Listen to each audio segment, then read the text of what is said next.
tell y'all this is gonna be a long video? Get a cup of coffee.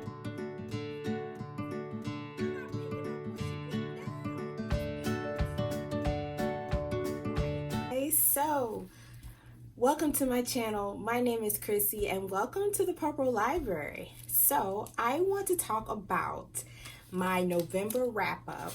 I'm so excited. You probably can already see the bottom, the stack of the delicious. Don't they smell wonderful? Oh my gosh. I'm going to tell you, my reading month this November was exhilarating. It was different. I really tried to read a variety of different books, but it can be quite challenging because I enjoy adult fantasy so very much, but fantasy is so dense, so detailed, the world building, the characters, the angst, the power, the consequences. It's a lot that goes into reading fantasies, and I love me a tome, and I love me a good old, at a minimum, 3-book series. So, did I start a new series? Yes. Did I finish one? 2/3 of the way finished. So, let's get into it. So, my first book that I read, the first book that I read this month was Agatha Christie's A Caribbean Mystery. Marketing on this could probably been a little better because you think, oh my goodness, the character's on a cruise ship. But she wasn't on a cruise ship. She was just in the Caribbean. I think it was set in the 30s, so they probably did obviously take a boat to get there. But I don't think, check my history on that, that they actually had like cruise. But I discovered Miss Agatha Christie this year, and I remember being younger, looking at some of her books. I was like, you know what? I don't know if I can even handle this. It's just too boring. But I don't think I was mature enough, as grandma would say, to actually really enjoy it.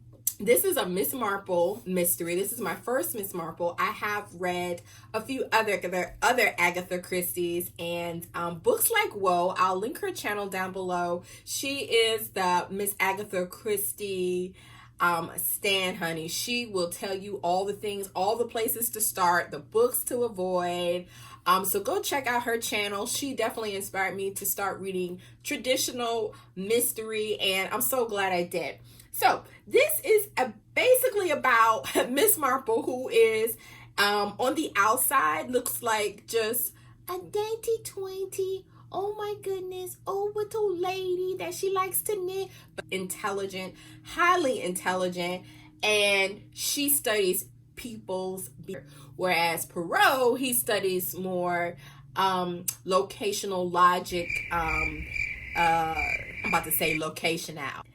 That is a library word, okay? Look it up. So this story is Miss Marple goes on a vacation. She got arthritis in her joints. She wears those little soft old lady shoes, you know. So she down at the beach in her stockings and her gray, you know, summer dress, hanging out, and she meets a man, and he tells her about a murder and how he thinks he saw a murderer in person. Kind of goes from there. My best friend and I were talking, we books every week. Shout out to you, girl. You know who you is. We were talking about cozy mystery. Consider this a cozy mystery. If you're concerned about, oh my goodness, what the heck is a cozy mystery? How can it be defined? My definition, and I've read all 3 mysteries now. I'm an expert. But no, I think if the characters are defined for you, that doesn't mean they don't have depth, but they are defined. There's really very minimal red herrings or anything like that. Just a straightforward mystery. Now, a good mystery you still can't solve. And so with this one, I still haven't figured out who did it. I mean, it was only like a little over 200 pages, and I was like, who did it, you know? And so this was a great time. I would say this is a cozy mystery. I really enjoyed Miss Marple, so you should check it out. The next book was recommended by Mr. Librarian, okay? And my husband, Mr. Librarian, will call. He's not an avid reader at all. He loves the fact that I love to read. So he said, how about you go through and read the 3 books that I've read in my entire life? So this book, Flight of Passage by Rinker Buck, is the book that he recommended, and I'm going to tell you, obviously I enjoyed it because I did annotate. This caught me by surprise because this is a book about airplanes, okay? I do enjoy a memoir, a biopic. I love learning about other people's stories and their history and their testimonies of how, life has been for them and the things that they have learned and, the memories they want to share with us. So I really enjoyed when we talk about these kinds of books. And so it was really fun. And I'm going to tell you, I really laughed at this. I gave this book 5 stars because it's really a story set in the late 50s. I want to say in the Kennedy era, in the Kennedy era. So in the mid 60s, late 50s to mid 60s, a father and his 11 children. And the story is about his two eldest sons who decide to refurbish an old plane. Don't ask me what kind of plane this is, what model it is. It's the color red. Plane has an engine and 2 wings. That's all I know. So you're going to have to read it if you want more details on the kind of plane that this is and the details of that. Christie's library ain't be able to provide that kind of detail for you. But I can tell you, it is a book that you're really going to enjoy. And he did remarkably well. He was able to write his 15-year-old self. Like, that was his 15-year-old voice. And he did it so well. The writing is a little clunky, but the comedy really looked over that. And I told my husband, Mr. Librarian, I said, listen, sir, I am a little nervous about this because, when you're an avid reader, the books you're going to read, you got your TBR, the goal, the goals that you got to get to, right? The goals, the things that you got to get to. Right? The things you got to get, the books you just, they all out of frame, So your goals. So you're like, oh man. But isn't that the joy of reading? Isn't that what it's about? To read and to discover things you never thought you would pick up, to have a perspective. It will just change or expand your worldview. These 2 boys, they refurbished this plane because they've heard their father talk all their life about being in a plane after the Depression pending into World War II, and how he saved the day with all the other airplane pilots. And they were just like, man, Dad, this is a bunch of malarkey. Decided to refurbish their plane and go from Pennsylvania all the way across to California. And during that time, it was virtually unheard of. There was an innocence about that time period in America. It was such a great time. And so I highly recommend this one. Check it out. 5 stars. I guess we can call it Nonfiction November. Hey, how many nonfictions did you read this month? I read 2. The next book I read was Kitchen Confidential by Anthony Bourdain. This book has a very special place in my heart because, as we know, the late Anthony Bourdain passed away.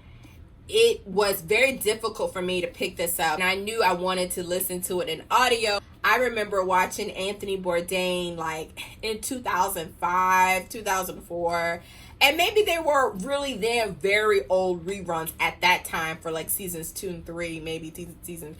And it was kind of unheard of to kind of be a foodie at the time. It was, food porn and posting your pictures of the food you eat. It was kind of on the cusp. It wasn't really quite there like it is now. I found myself just totally enamored by his honesty, his grittiness, and I love food.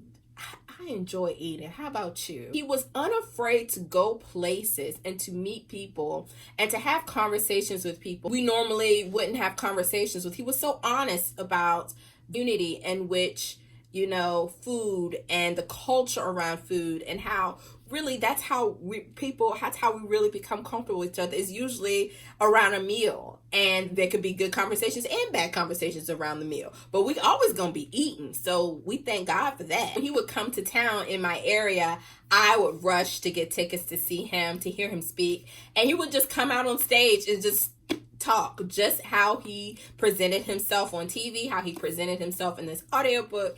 It was the same. He was always his authentic self. He impacted me in such a way, and his legacy still lives on in his writing and his food and the memories and the information that he passes on to people like us who enjoy food, who enjoy books, who enjoy culture. It's just, a telling of that, his coming of age, coming up through the ranks in the country, and the truth of it, the ugliness of it, and even an evaluation of his life, the mistakes he made, and the good decisions that he made. And so I highly recommend this one. I gave this 5 stars because it's Anthony Bourdain. He'll always have 5 stars in my book. It was a great time. We have the fantasy. Are you ready? That I want to share. It is the start of a new series, and like I said, I enjoy a series, okay, guys? So, Robin Hobb's Assassin's Apprentice. Now, I read this book in 2 days. Who's reading a fantasy book in 2 days? Say I. Okay. All right. Who's enjoying the pictures? Say I. Okay. So, 2 things that made me want to pick this up. Number 1, BookTube. So, BookTube, we thank you for that. And I think the Fantasy Network, I'll link his channel down below too. He actually did a whole vlog on the Robin Hobb. I think it's the Duchies series. Please correct me if I'm wrong. I'm just getting into Robin Hobb, but I'll put what it really is down here in the bottom. But yeah, and this is the new illustrated edition. It's about a boy who was fathered by the king in waiting, and how he's pretty much abandoned, but he has special gifts of the wit, where he can speak to animals and have animal companions, and of the skill in which he can actually communicate with humans. In this story, it follows him from 6 years of age all the way up into probably 19 or 20 years old. Poor old Fitz. Fitz Farseer, if I didn't say his name, Fitz Farseer is just poor old Fitz. And that's what I just felt so, and don't get me wrong, it's not an overtly sad story. It's not, it doesn't hit you with the sadness. It's not, there are beautiful elements to the story, the world building, the characters, but it's essentially in first person. So you're seeing the world through Fitz's eyes and his perception of how he thinks people view him. And oftentimes I'm like, Fitz, no, that's not what they meant. That's not what he said. That's not what she said, Fitz. You're not picking up what she putting down. Fitz. I remember watching the reviews and people talking about Fitz, and they would be like, sometimes you love him, but you get frustrated. I see what they mean now. I see what they mean. But if you think about how old he is and the things he's been through, it's completely understandable. He's being trained as the king's assassin because he has that Farseer blood. And so he's always on the outside. This is such a great time. Of course, it is the first book in the Farseer trilogy. 15-book series. Oh my God, give me all that. I'm on a journey.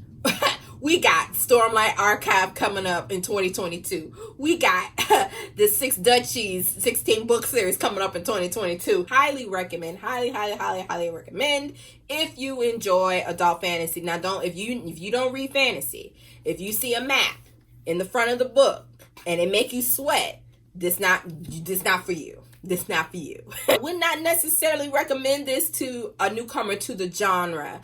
But if you want me to go over some recommendations for readers who are interested in getting into fantasy, let me know. I gave this 5 stars. Great time. Delicious. The next book is the Well of Ascension. It's book 2 in the Final Empire or Mistborn trilogy by Brandon Sanderson. I call him Brando Sando. And I started reading Brandon Sanderson earlier this year. I read Warbreaker, which I think is a great entry point into his writing. 800 pages. Just world building of questions unanswered, questions answered, characters. I won't spoil what's in this book, but I will tell you about book 1. This book is set in the world of Luthendale, and there are individuals who can ingest and they can burn these metals for pretty much kind of supernatural powers, and There are classes of people, the high class, the nobles, low class, the ski enunciations. I'm sorry. There is a girl on the street, a street urchin, and she discovers that she is indeed Mistborn. Mistborns can burn more than one metal, and so they are very special. They are very powerful. We follow this young girl as she comes a crew. They are trying to overthrow the Lord Ruler and stage this big heist. They give generalities about other movies and things like that when you're kind of reading a book.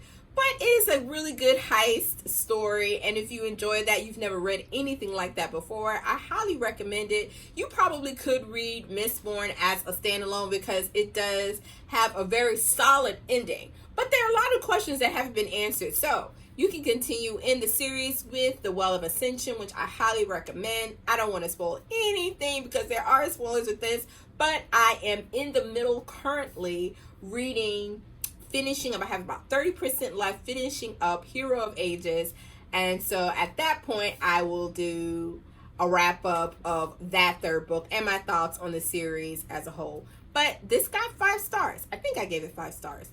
It was a great time. My final book of the month that I read is my favorite book of the month, and this month it is Rich People Problems. I know.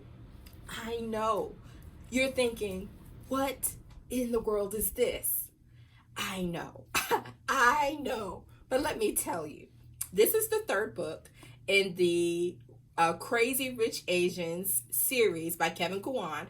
And I'm going to tell y'all, I don't normally gravitate to contemporary fiction, especially really snarky fiction. But this right here was so well done. It's a satire. It's written in satire format. It has a lot of characters. I mean, it's definitely, I think that really appealed to me as well because it has so many characters. So it was very familiar for me to get into. And there are footnotes at the bottom of the book. And, the footnotes are very important to the experience as well. And this was the first time I actually combined reading the audio with the book and mixing those two medias together. So actually reading, having the audio book play and I read along. So there was a time when that was very difficult for me, but this book actually broke that down for me, broke that barrier and that issue down for me. And I really, really enjoyed it. It totally just heightened the experience of reading this book for me. I gave it 5 stars. It's my favorite book of the month. Essentially, the story continues from book 2. I don't want to spoil it, but in book 1, we'll go there. I didn't read book 1. Don't tell nobody. I didn't read book 1. I actually went to see the movie, and this was before I actually got right back into read avidly and as ferociously as I have been reading this past year in 2021. And the movie was beautiful. It was great. And so when I was shopping around for books, I saw book 2 and 3. I said, let me just check it out. It probably is good. And I'm going to tell you, book 2 was amazing. Book 2 was definitely 4 stars. I was not expecting that.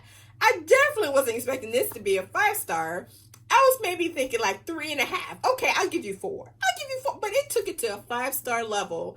And the tea, the snarky, the drama, the tea,